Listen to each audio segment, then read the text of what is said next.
નમસ્કાર મિત્રો, સ્વાગત છે તમારું મારી ચેનલ મેથ્સ સોલ્યુશનમાં। આજે આપણે ઘરે શીખીએમાં ધોરણ 7 માં હિન્દી વિષય જોઈએ। તેમાં આપણે પહેલો પાઠ જોશું कुत्ते की वफादारी। आपके पुस्तक में दी गई कहानी को पढ़िए और समझिए।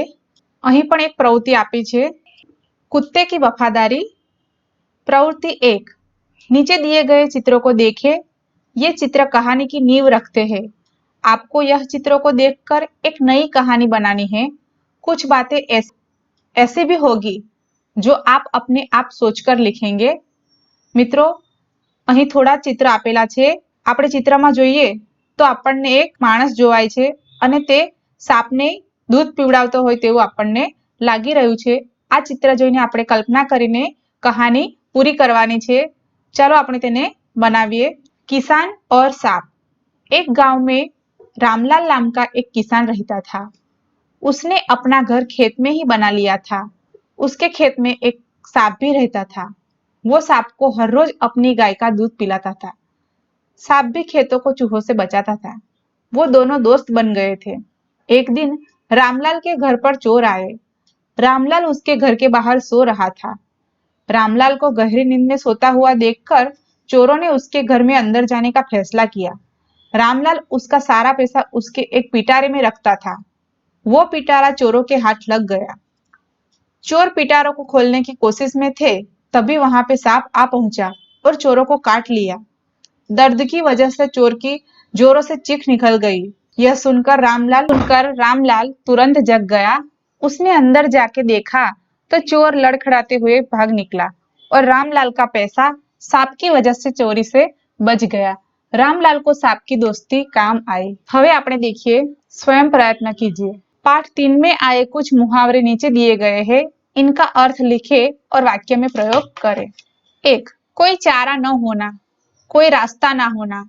धोनी के आउट होने के बाद भारत का मैच जीतने का कोई चारा नहीं था। बीजू छे, आव देखा ना ताव, बिना सोचे समझे काम करना। कुछ लोग बिना आव या ताव देखे शेयर बाजार में काम करके अपने पैसे गवा देते हैं।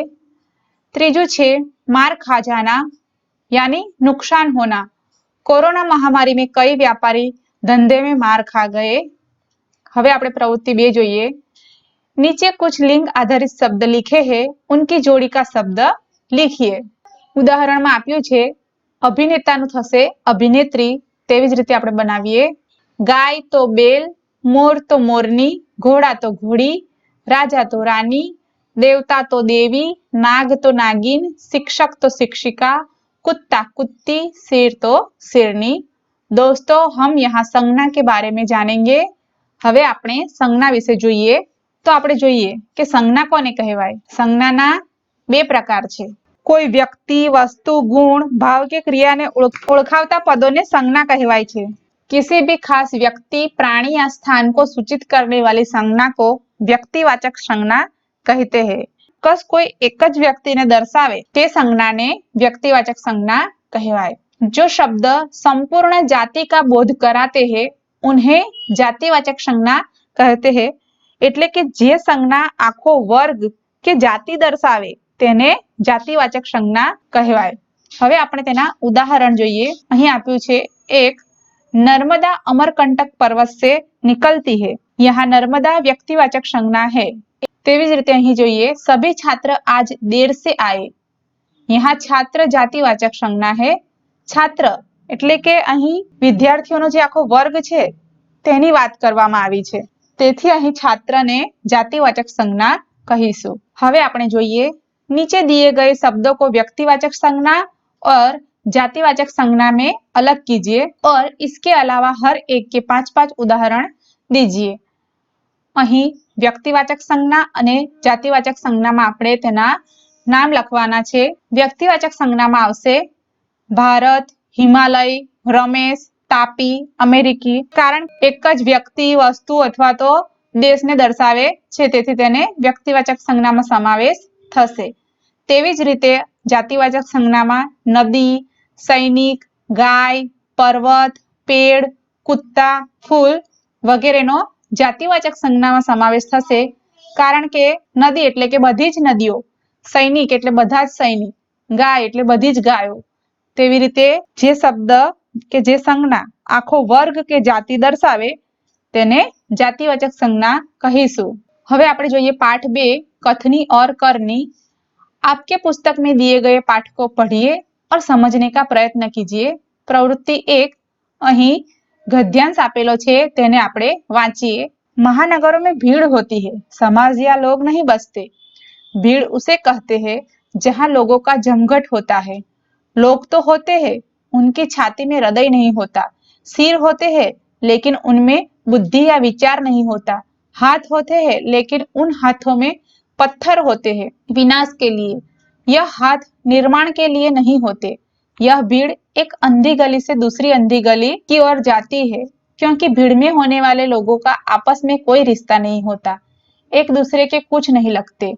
सारे अनजान लोग इकट्ठा होकर विनाश करने में एक दूसरे का साथ देते हैं, क्योंकि जिन इमारतों, बसों या रेलों में यह तोड़फोड़ के काम करते हैं वह उनकी नहीं होती और ना ही उनमें सफर करने वाले उनके अपने होते हैं। महानगरों में लोग एक ही बिल्डिंग में पड़ोसी के तौर पर रहते हैं, लेकिन यह पड़ोस संबंध रहित होता है।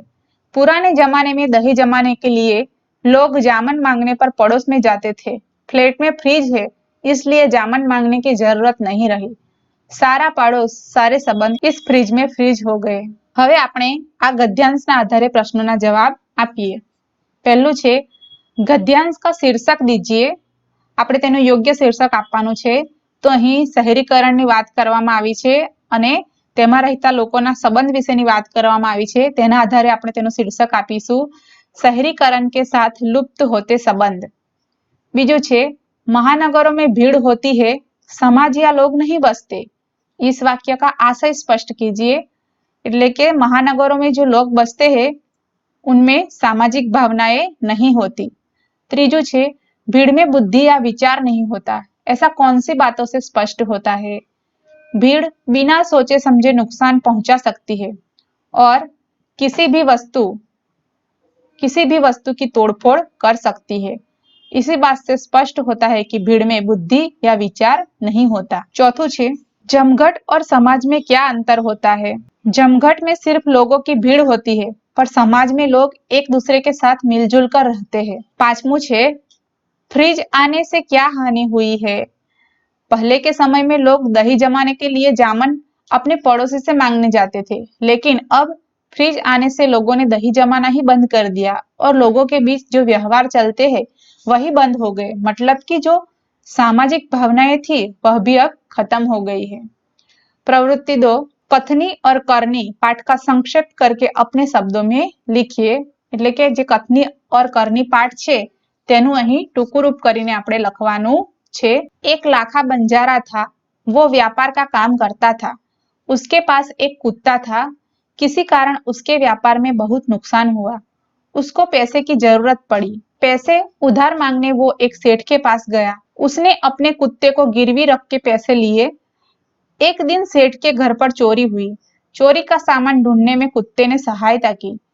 सेठ खुश हो गया और कुत्ते को गली में पर्ची बांधकर आजाद कर दिया और लाखा के पास वापस भेज दिया। कुत्ते को अचानक वापस आता देख लाखा गुस्से हुआ और डंडे से कुत्ते को मारा। कुत्ता तुरंत मर गया। फिर उसने गली में बांधी पर्ची को पढ़ा।